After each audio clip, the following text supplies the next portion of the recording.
Hello bachcho, let's read the question. And the question says a beam of white light is incident normally on a plane surface absorbing 70% of the light and reflecting the rest. If the incident beam carries 30 watt of power, find the force exerted by it on the surface. तो basically हम लोग का question क्या कह रहा है कि हम लोग के पास लेट्स से ये सरफेस है, इस पे हम लोग की एक वाइट लाइट की बीम पड़ रही है नॉर्मली, जिसमें से मतलब कुछ ऐसा कह लेते हैं जिसमें से 70% जो है वो एब्जॉर्ब हो रही है और जो रेस्ट 30 बची वो रिफ्लेक्ट हो जा रही है। ठीक, रिफ्लेक्ट होने वाली 30% है जो रिफ्लेक्ट हो रही है। तो हम लोग से पूछा है फोर्स एक्सर्टेड, मतलब कितना फोर्स लगेगा इस लाइट की वजह से। ठीक, तो इस क्वेश्चन को सॉल्व करने के लिए जो की कॉन्सेप्ट्स हैं वो हम लोग देख लेते हैं। तो की कॉन्सेप्ट्स की concepts to solve this question is, पहला कि हम लोग जानते हैं मोमेंटम होता है P is equal to, sorry इसको स्मॉल p लिख लेंगे, momentum small p, momentum small p is equal to हो जाता है h बाई लैम्डा। ठीक, उसी तरीके से अगर देखें तो हम लोग जानते हैं फोर्स, जो कि हम, और दूसरी बात जो हम लोग का पावर होता है P इज इक्वल टू हो जाता है हम लोग के पास H C by lambda into T. ठीक, और हम लोग एक और बात जानते हैं कि तीसरा पॉइंट हम लोग जानते हैं फोर्स इज इक्वल टू होता है change in momentum per unit time, मतलब कि change in momentum delta P by T, ये हो जाता है हम लोग का force per unit time delta T. ठीक, तो ये हो जाता है फोर्स।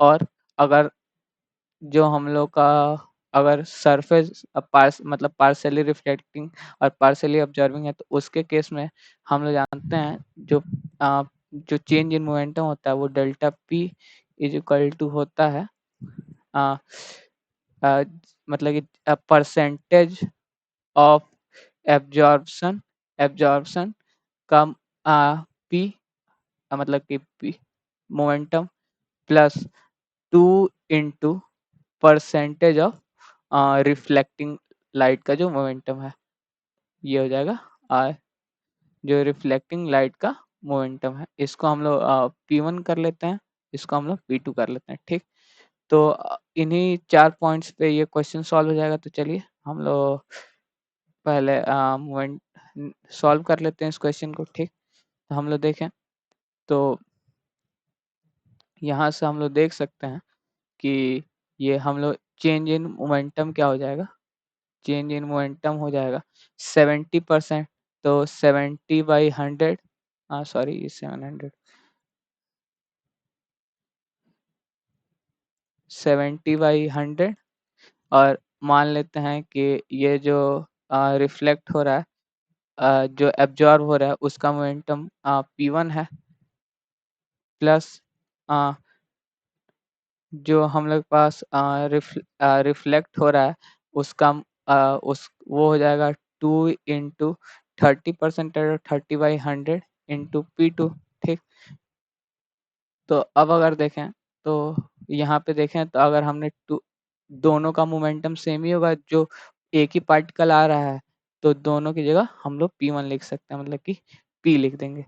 तो इसको ऐसे भी लिख सकते हैं delta P is equal to 0.7 P plus ये 0.6 P। ठीक, तो यहाँ से डेल्टा P क्या आ जाएगा हम लोग पास 1.3 P। ठीक, यहाँ से और हम लोग P की वैल्यू सब्स्टिट्यूट कर देंगे, P हो जाता है h बाई लेमडा।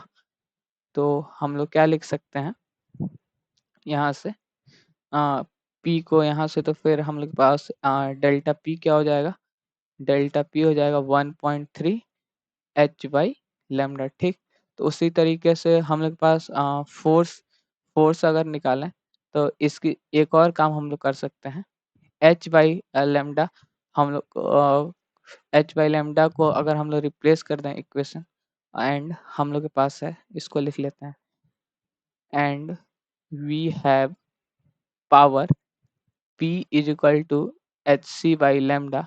तो यहाँ से H by lambda is equal to क्या हो जाएगा, H by lambda is equal to power by, ये हम लोग इक्वेशन 1 ले लें, ठीक। इसको इक्वेशन 2 ले लेते हैं, इसको इक्वेशन 1 ले लेते हैं, ठीक। तो अब नेक्स्ट स्लाइड में फ्रॉम इक्वेशन 1 एंड 2 क्या लिख सकते हैं, एच बाई लेमडा की जगह पे पी बाई सी हम लोग पुट कर देंगे, ठीक। तो ये क्या हो जाएगा,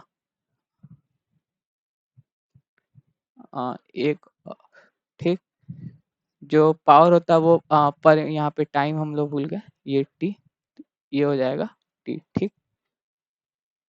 तो अब अगर हम लोग देखें तो एच बाई लेमडा की जगह हम लोग क्या लिखते हैं, P C into time T, ठीक। तो यहाँ पे लिख लेते हैं from equation 1 and 2 we have delta P is equal to, delta P is equal to क्या हम लोग के पास, डेल्टा पी 1.3 ऐसे ही रह जाएगा, एच बाई लेमडा की जगह P by C into T लिख देंगे, P by C into T time taken, ठीक।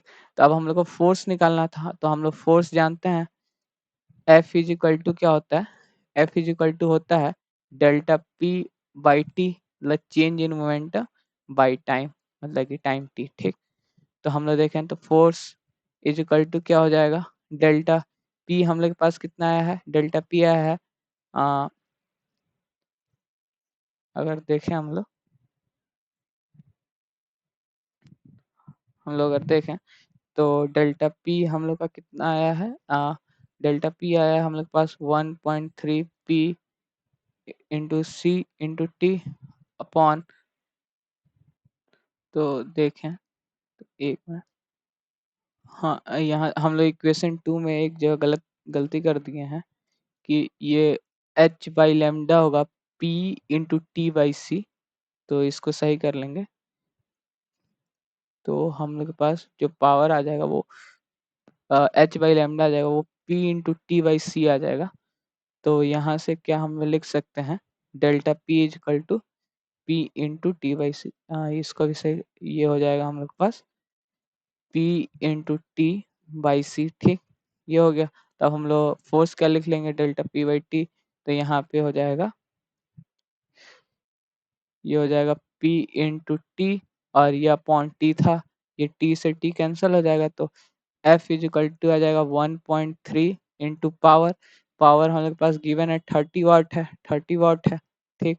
और हम लोग पता है सी की वैल्यू क्या होती है, सी की वैल्यू होती है 3 × 10⁸, तो ये 3 से 10 टाइम कट जाएगा, तो यहाँ से एफ इज इक्वल टू क्या आ जाएगा, वन, ये अगर देखें तो 1.3 इंटू